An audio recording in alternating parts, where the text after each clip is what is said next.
Baik, selanjutnya kita akan mengikuti materi penjelasan pedoman survei akreditasi fasilitas pelayanan kesehatan oleh Dr. Dewi Irawati MKM. Adapun materi ini akan dipandu oleh Dr. Edi Suryono Mars sebagai moderator. Kepada Dr. Edi kami persilakan.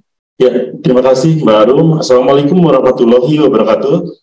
Terima kasih juga Bapak Ibu yang di Lingjum masih bersabar, masih gabung. Ya, ini adalah regional yang ketiga, di mana yang kita Rabu Kamis kita ada berjalan, yaitu regional Barat dan regional Timur. Ini adalah tahapan ketiga, yaitu regional Tengah.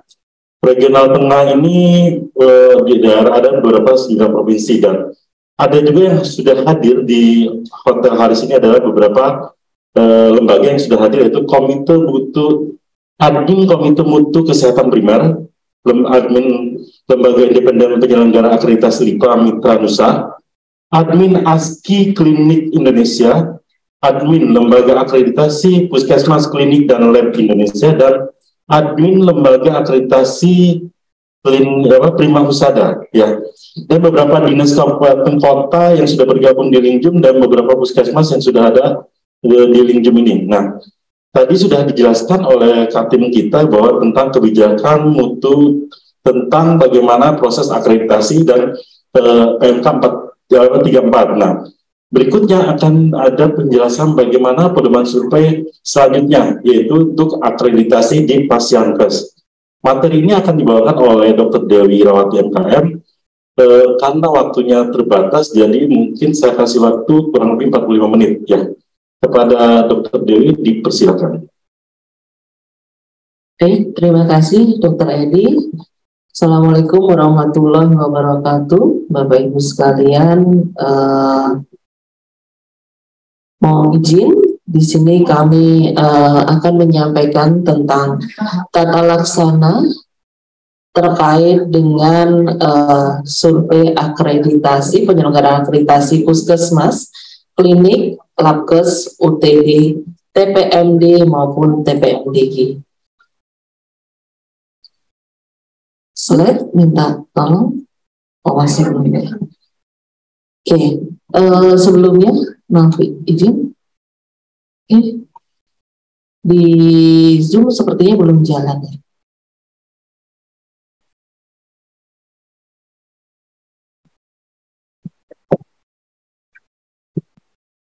Ya. Izin slide selanjutnya. Ya. Jadi untuk penyelenggaraan akreditasi puskesmas, klinik, labkes, UTD, TPMD dan TPMDG ini alhamdulillah sudah ditetapkan peraturan Menteri Kesehatan nomor 34 tahun 2022.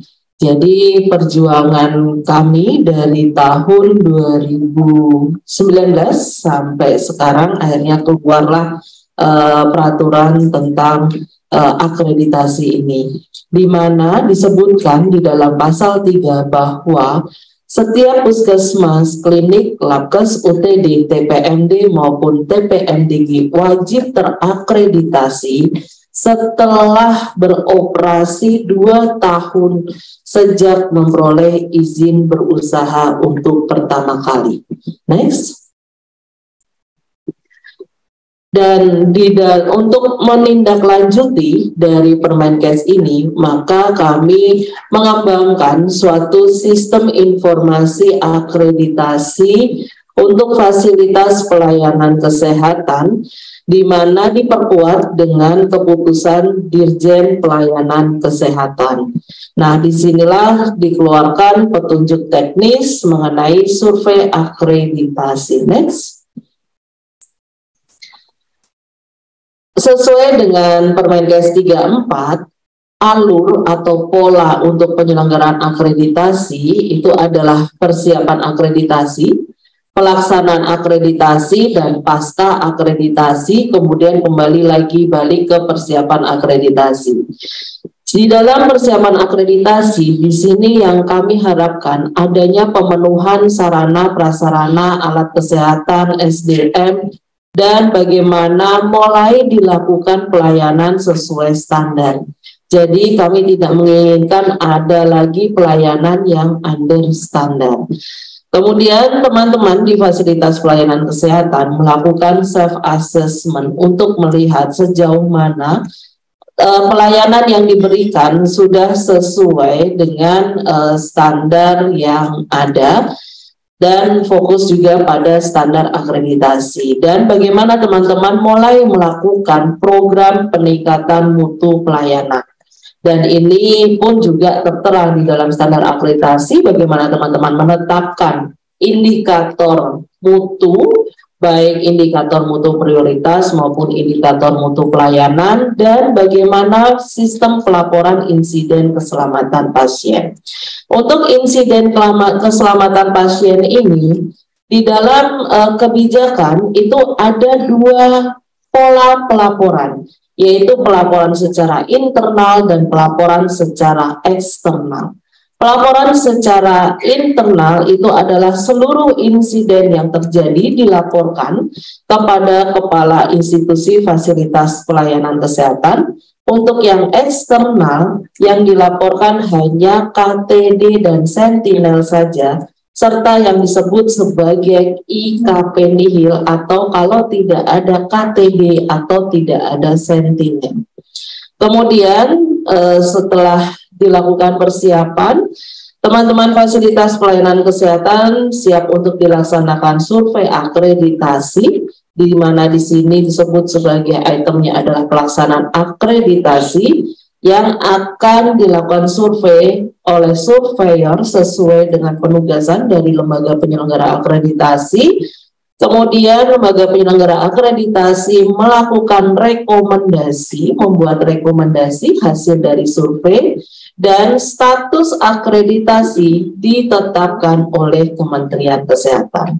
Karena untuk akreditasi puskesmas, klinik, labkes, UTD, TPMD maupun TPMDG itu diselenggarakan oleh Kementerian Kesehatan, namun dibantu oleh lembaga penyelenggara akreditasi, sehingga penetapan statusnya oleh Kementerian Kesehatan.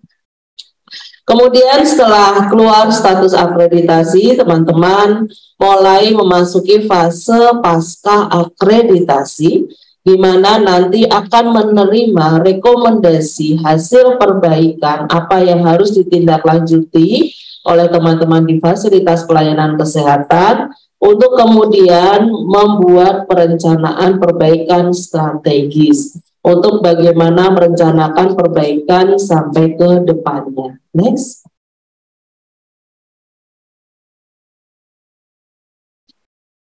Untuk jumlah surveyor dan hari survei di puskesmas, klinik, labkes, UTD, TPMD maupun TPMDG, di sini seluruh fasilitas pelayanan kesehatan jumlah surveyornya adalah 2 orang.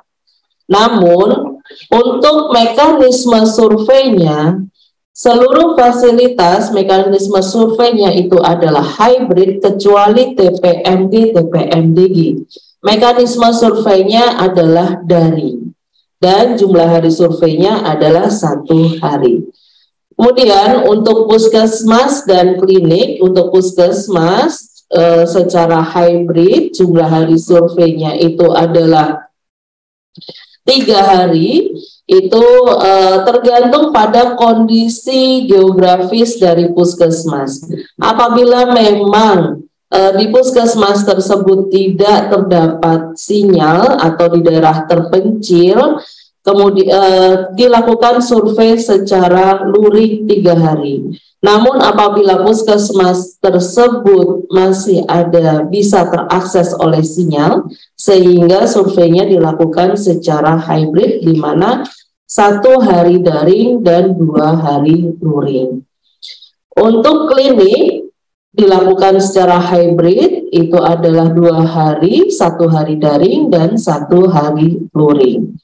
Untuk labkes yang tidak terakses oleh sinyal di daerah terpencil dapat dilakukan survei secara luring. Untuk labkes pratama 2 hari, labkes utama itu adalah 3 hari, namun apabila terakses sinyal dilakukan survei secara hybrid Untuk Labkes Pratama 1 hari daring, 1 hari luring. Labkes Utama itu adalah 1 hari daring dan 2 hari luring. Untuk UTD yang tidak terakses sinyal, dapat dilakukan survei secara luring. Untuk Pratama 2 hari, Madya itu 2 hari, dan UTD Utama itu adalah 3 hari luring. Namun apabila terakses oleh sinyal, maka dilakukan mekanisme survei secara hybrid dengan jumlah harinya untuk UTD Pratama 1 hari daring, 1 hari luring, UTD Madya 1 hari daring, 1 hari luring, dan UTD Utama 1 hari daring dan 2 hari luring. Next. Dan untuk persiapan akreditasi, maka ada persyaratan-persyaratan yang harus dipenuhi agar bisa dilakukan survei. Dan persyaratan ini adalah persyaratan yang mutlak, antara lain adalah puskesmas tersebut memiliki perizinan berusaha dan sudah teregistrasi. Yang kedua, kepala puskesmas mempunyai pendidikan bidang kesehatan. Dia S1 kesehatan dan atau dapat juga dijabat oleh pejabat fungsional tenaga kesehatan dengan tingkat pendidikan paling rendah adalah D3. Kepala puskesmas telah mengikuti pelatihan manajemen puskesmas, ada pengisian ASPAK, kemudian seluruh tenaga medis dan tenaga kesehatan memiliki STR, minimal 80% tenaga medis memiliki SIP, ada bukti pelaporan INM 12 bulan terakhir, dan ada bukti pelaporan IKP 12 bulan terakhir. Next. Kemudian untuk yang reakreditasi hampir sama, memiliki perizinan berusaha dan teregistrasi, memiliki dokter, kepala puskesmas berlatar belakang kesehatan dengan tingkat pendidikan paling rendah D3, kemudian dia mengikuti juga pelatihan manajemen puskesmas. Namun di sini yang berbeda adalah aspaknya itu minimal adalah 60%. Kalau yang perdana itu terisi aspaknya di sini, kalau yang aspaknya minimal 60%. Dan 100% divalidasi oleh Dinas Kesehatan Kabupaten Kota. Seluruh tenaga medis dan tenaga kesehatan memiliki STR, kemudian 80% tenaga medis itu minimal dia memiliki SIP, ada bukti pelaporan INM 12 bulan terakhir dan pelaporan IKP 12 bulan terakhir. Next. Untuk persyaratan klinik, dia memiliki perizinan berusaha dan sudah teregistrasi di Kemenkes. Penanggung jawab teknis klinik adalah seorang tenaga medis yang memiliki SIP di klinik tersebut. Seluruh tenaga medis dan tenaga kesehatan di klinik memiliki STR dan SIP yang berlaku. Ada bukti pengisian untuk ASPAK, ada bukti pelaporan INM 3 bulan terakhir bagi yang survei perdana dan 12 bulan terakhir bagi yang reakreditasi. Dan untuk pelaporan IKP itu adalah 3 bulan terakhir bagi yang survei perdana dan 12 bulan terakhir bagi yang reakreditasi. Next. Untuk Labkes dan UTD itu memiliki perizinan berusaha yang masih berlaku dan teregistrasi di Kementerian Kesehatan. Ada bukti pengisian ASPAK. Seluruh tenaga medis dan tenaga kesehatan memiliki STR dan SIP. Kemudian seluruh tenaga medis di Labkes dan UTD menyelenggarakan pelayanan kesehatan, pemberi asuhan itu memiliki STR dan SIP yang masih berlaku. Ada bukti pelaporan INM 3 bulan terakhir, ada bukti IKP untuk 3 bulan terakhir. Next. Untuk persyaratan TPMD dan TPMDG itu dia terregistrasi di Kementerian Kesehatan, memiliki SIP, ada bukti pelaporan INM 3 bulan terakhir, dan bukti pelaporan IKP 3 bulan terakhir. Next.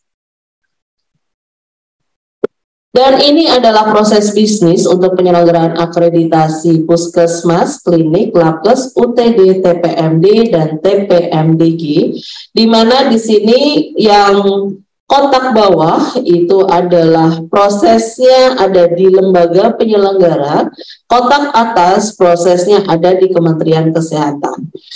Pasienkes, puskesmas, klinik, labkes, UTD, TPMD maupun TPMDG melakukan pengusulan penjadwalan survei, kemudian dilakukan penugasan surveyor oleh lembaga penyelenggara akreditasi, surveyor melaporkan hasil survei, dan hasil survei dilakukan verifikasi oleh verifikator yang ada di lembaga. Hasil dari verifikasi sebagai dasar untuk rekomendasi status akreditasi. Di sini sesuai dengan pasal 19, rekomendasinya adalah terakreditasi dan tidak terakreditasi. Kemudian sesuai dengan pasal 20 dalam Permenkes 34, kemudian rekomendasi langsung dilaporkan kepada Kementerian Kesehatan, dan Kementerian Kesehatanlah yang menetapkan status akreditasi dari fasilitas pelayanan kesehatan.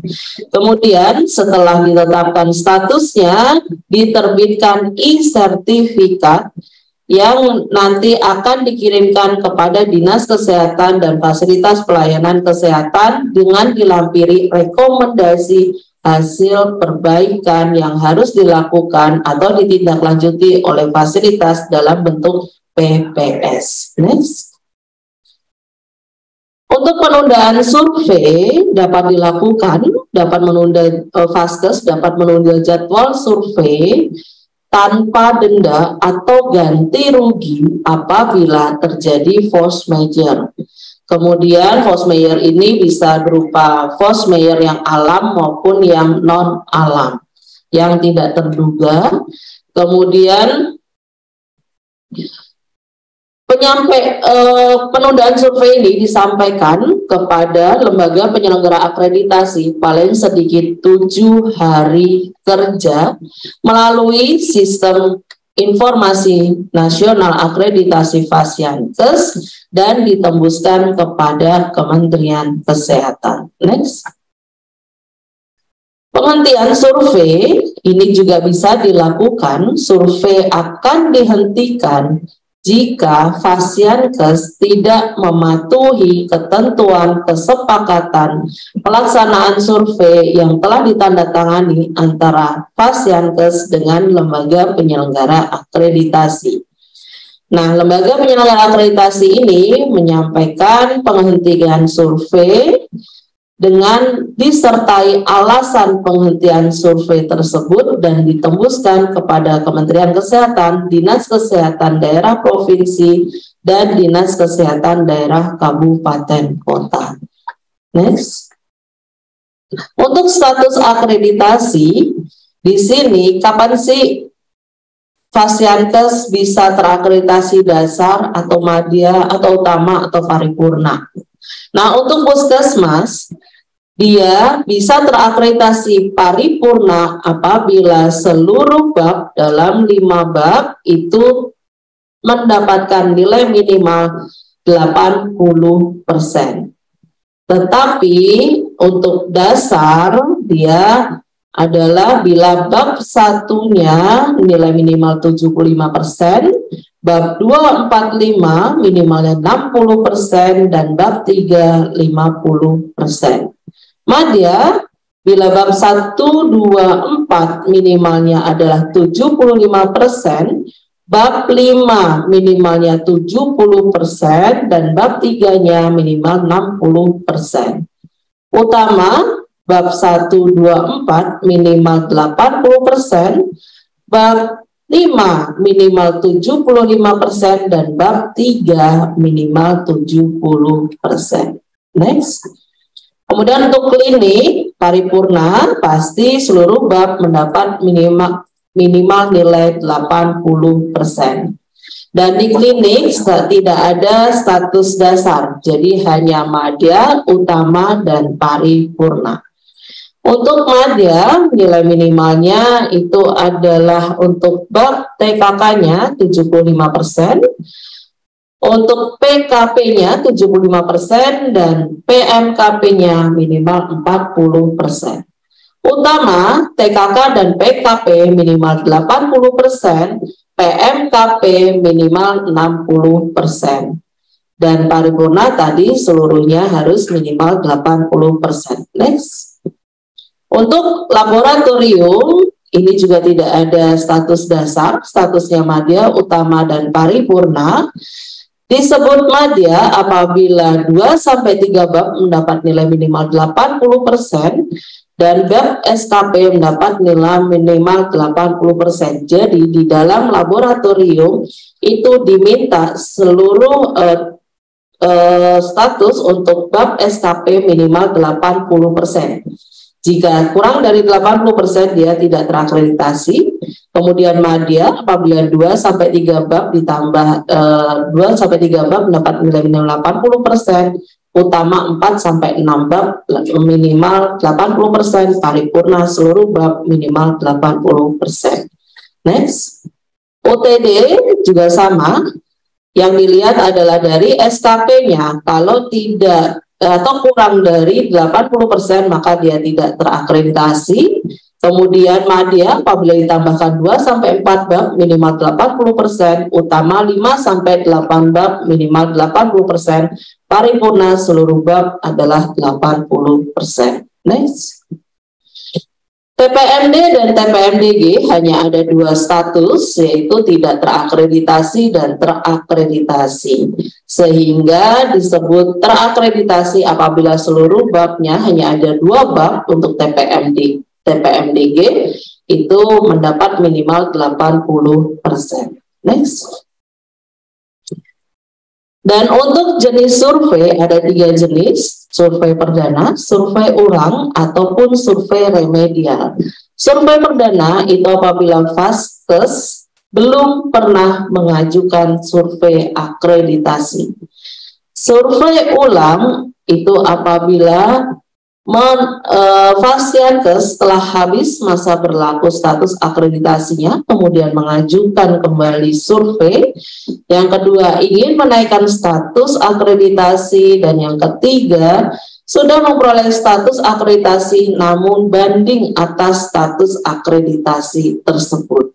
Jadi ingin melihat lagi, merasa yakin misalnya dia mendapatkan statusnya adalah madya tapi ternyata sebenarnya merasanya adalah paripurna misalnya, sehingga dilakukan banding atas status akreditasi. Kemudian survei remedial pada bab tertentu yang belum mencapai batas kelulusan itu dilakukan survei remedial. Untuk yang statusnya tidak terakreditasi dilakukan survei remedial, tetapi hanya pada bab-bab tertentu yang belum mencapai batas kelulusan, dan itu dilakukan oleh surveyor yang sama. Next.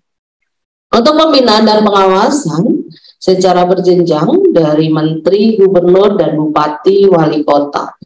Di sini terlihat bahwa untuk tingkat pusat dan provinsi itu melakukan supervisi, pemberian konsultasi ataupun bimbingan teknis, fasilitasi pendidikan dan pelatihan untuk pembimbingan akreditasi, pemantauan dan atau evaluasi.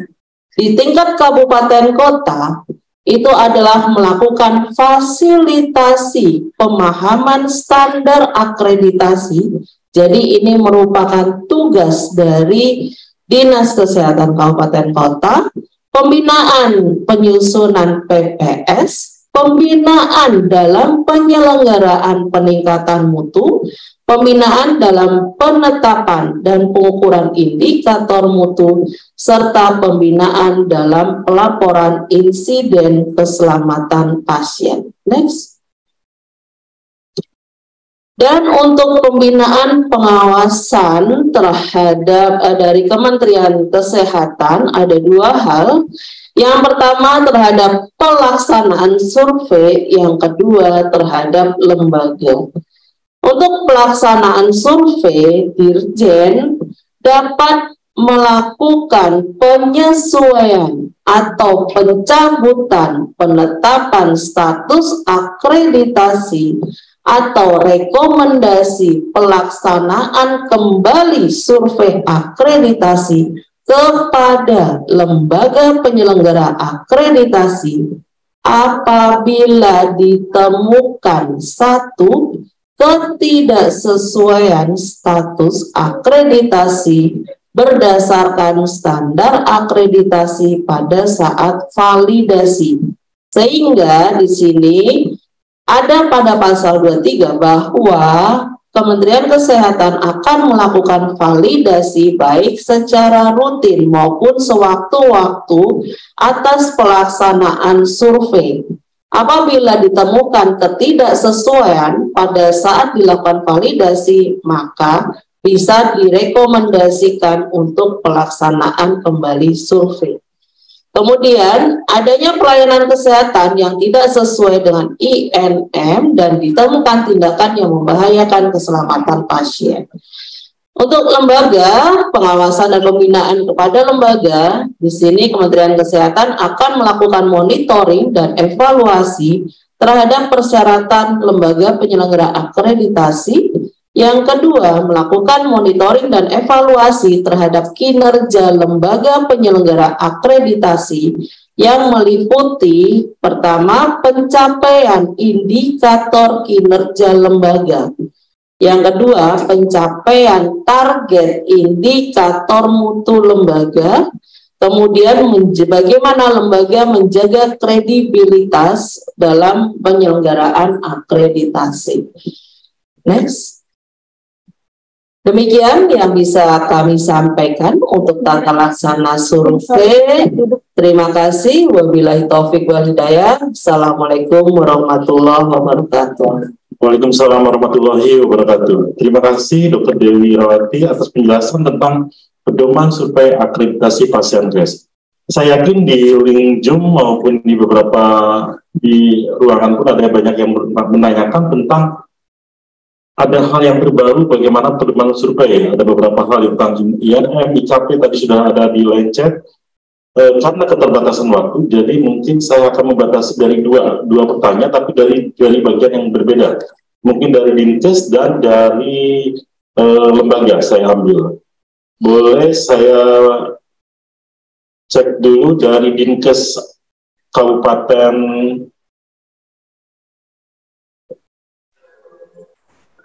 Bu Atanesia, silakan. Dari Dinkes Kabupaten Bu Atanesia, udah saya amut. Silakan, baik, Ibu. Terima kasih Pak. Mohon izin. Apa suara saya bisa didengar? Selamat siang Pak. Iya, selamat siang Ibu. Silakan Ibu. Mohon izin, perkenalkan saya Atanesia dari Kabupaten Manggarai Timur.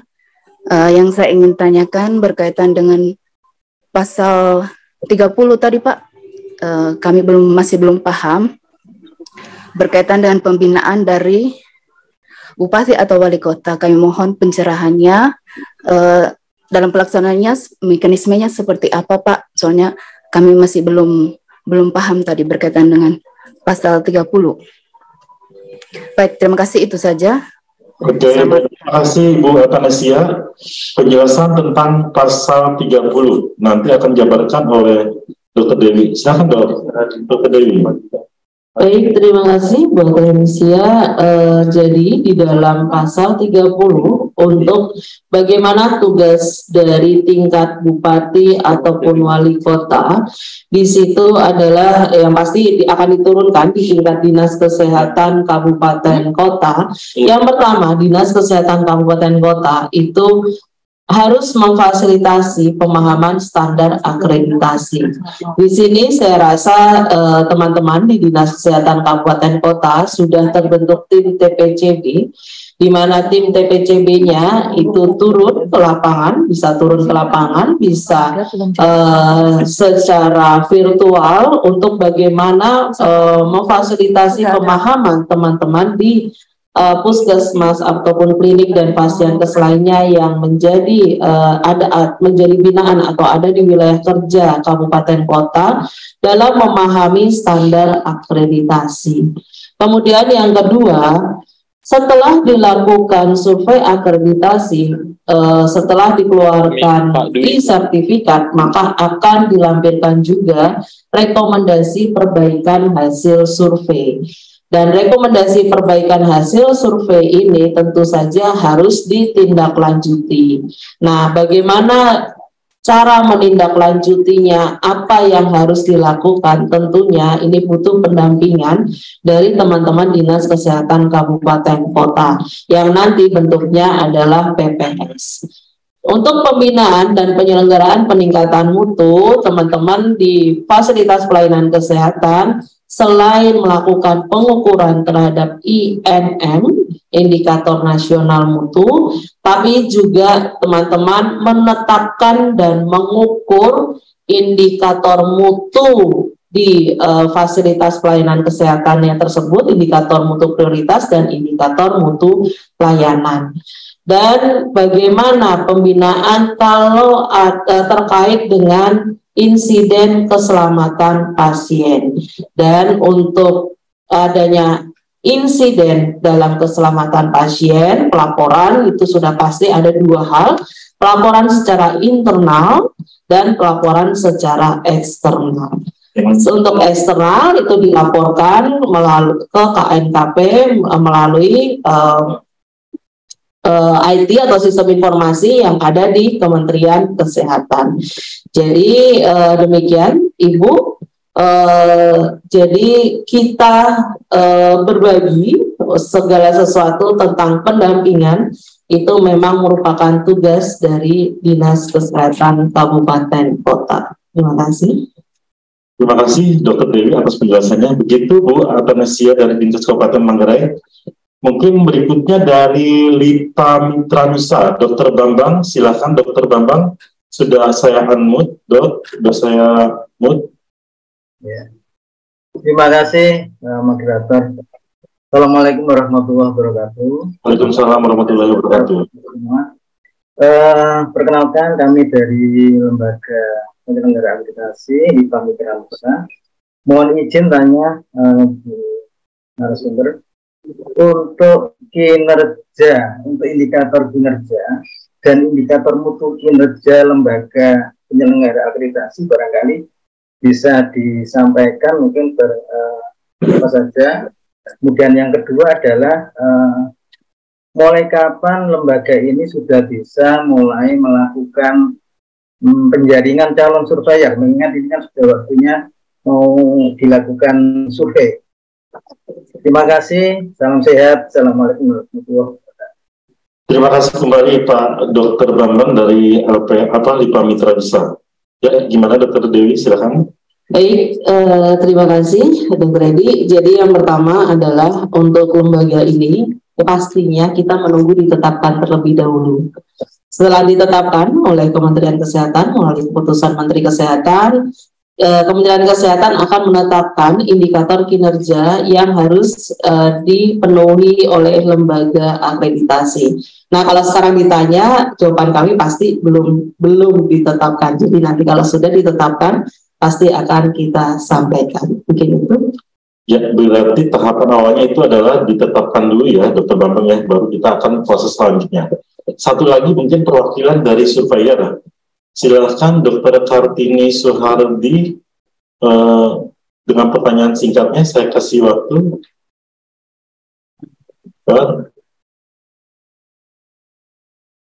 Sebentar Dok, saya